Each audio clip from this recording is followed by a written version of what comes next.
In this day and age, mindfulness can be a really difficult thing to achieve. And I often get asked from a lot of my clients what to do to become more mindful day to day. One very difficult thing with mindfulness is I think people can get wrapped up into the complexities of what mindfulness means, and they can lose sight of how to find easy, quick ways to become mindful throughout their day. So today I'm going to talk to you about my top tips to becoming more mindful in your day. These tips are going to be easy, bite-sized, and tangible for you to incorporate into your week without feeling overwhelmed. Hello and welcome back to Dark Blue Nutrition. For those of you who are new to my channel, welcome. My name is Katie. I'm a dietitian and personal trainer, and I'm here to help you feel calm, confident, and connected with your body.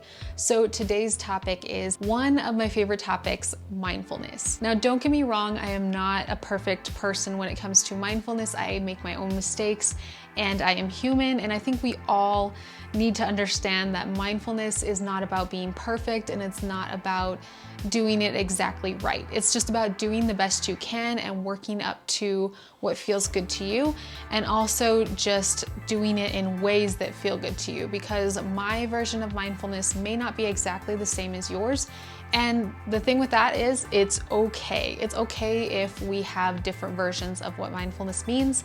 So let's go into some basic tips. I think no matter what your version of it looks like, you're gonna find ways to incorporate these tips into your own life. So let's jump into those tips. Mindfulness tip number one is to change your scenery. So if it is April 2020, or if you're still in 2020 right now and you're dealing with a stay-at-home order or quarantine, then you'll know what I'm talking about. If you're watching this in the future, then this tip can still apply.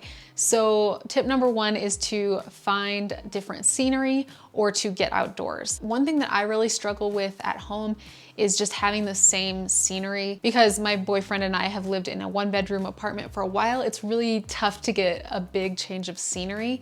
It definitely helps being in Colorado because even just the same scenery is still beautiful scenery, but nonetheless, it's still really important to change it up. So if I'm working in the kitchen all day long, or I'm in the living room working on projects, I see the same thing and my brain can get into a rut just seeing that same image. And it's true for everyone. Our brains crave change. We do have a deck upstairs, so one thing that I like to do is sometimes when I need a change of scenery, I go up on the deck and work from there, just because I see the beautiful mountains, I see the trees, I breathe in the fresh air, and it's just really relaxing and really motivating to switch it up. It doesn't even have to be outdoors. If you don't have a very scenic view, you can just move into a different room in your home, or just sit outside on your porch, and you're still going to get some benefit from this. And once we're all past the stay-at-home order, again, if you're in April 2020,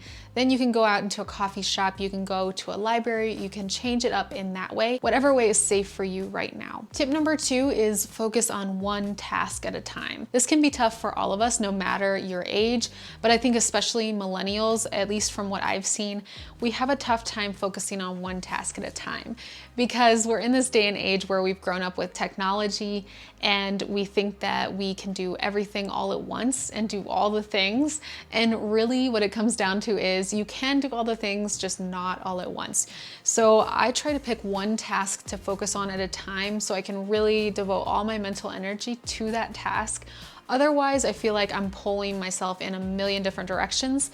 And if you've ever read the book Essentialism, essentially what the book is all about is focusing on one thing wholeheartedly and doing one thing at a time, not 10 different things. So you're therefore devoting yourself to 10% of 10 different things all at the same time. So yeah, I find that this is really hard, but sometimes I just have to take a step back and think, okay, what is my number one priority right now?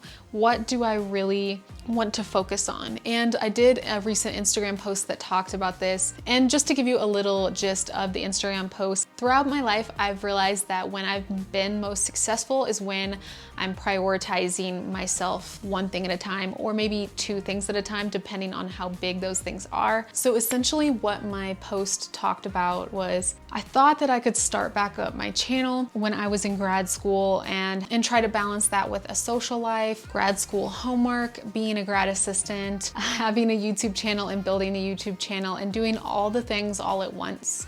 And that's just one example. In grad school, I had to decide that I was gonna devote most of my time to schoolwork and to getting good grades. And then after grad school, I still wanted to get back into YouTube, but my mental health was really suffering. And we were also about to move to Colorado. And I just had to prioritize my mental health and my move to Colorado above focusing wholeheartedly on YouTube. And finally, now I'm in a place where I focus more on my creative stuff and YouTube and building my channel, because I'm in a place where I can prioritize that. I'm not focused on other things.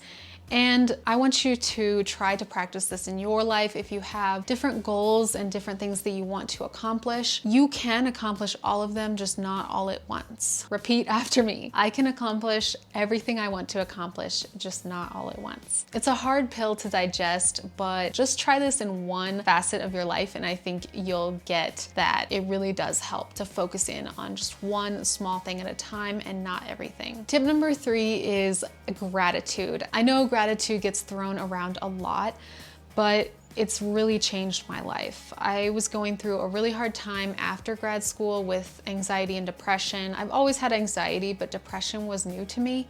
And of course, you want to seek treatment for it. You want to talk to friends. You want to find professional help. And I did all of those things along with gratitude. But gratitude, I felt, really transformed my relationship with mindfulness, my spirituality, myself, after I implemented it more often. So what I do instead of journaling, because I find that I get a little obsessive with notebooks and I collect too many notebooks, I use an app called Gratitude, and I will show you a picture of what it looks like right here. It should be available on both iOS and Android phones. Essentially, it's just a gratitude journal within an app. You can set reminders to do daily logs in your gratitude journal, and you can also type in affirmations that you've heard, and it will remind you and give you a notification of that affirmation each and every day.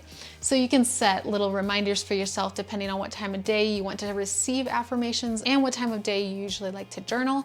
But it's really fun, and it's really something that's helped me kind of trigger that habit by having a reminder set. If I'm just left to my own devices, I really won't remember to do it because I'll get caught up in my day way too quickly. But if I have a reminder, it's way easier to do that. So I really recommend the app. It's totally free, and I think you will love it. Tip number 4 is something that'll probably come to no surprise, but that is move your body. Whether it's exercise or gardening or yoga or Pilates or whatever you love to do, move your body, because you'll find that in moving your body more, you'll focus on what you're doing physically rather than be stuck in your own head. This is one of the big reasons why I'm so passionate about fitness.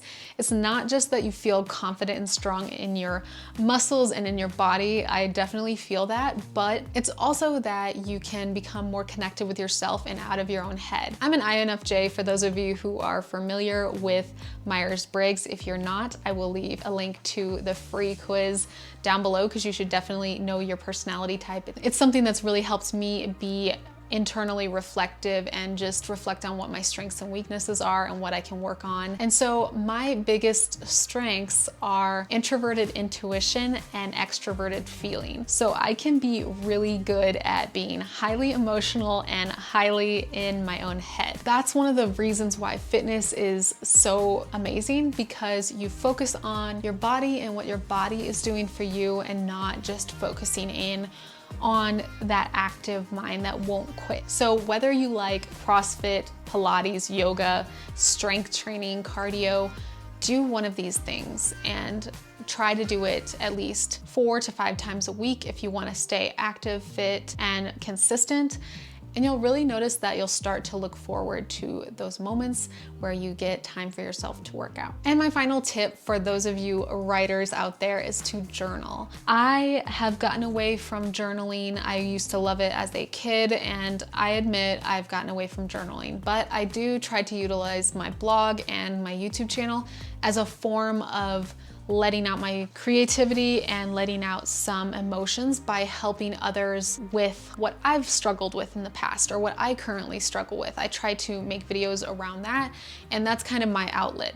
Now, if you don't have a YouTube channel, if you don't have a blog or anything like that, then you can write in your own journal, whether it's a paper journal or they have online journals like Penzu. That's one that I do write in when I do journal. But again, I've kind of gotten away from it as regularly as I'd like to, but it's such a therapeutic thing to just write out your thoughts.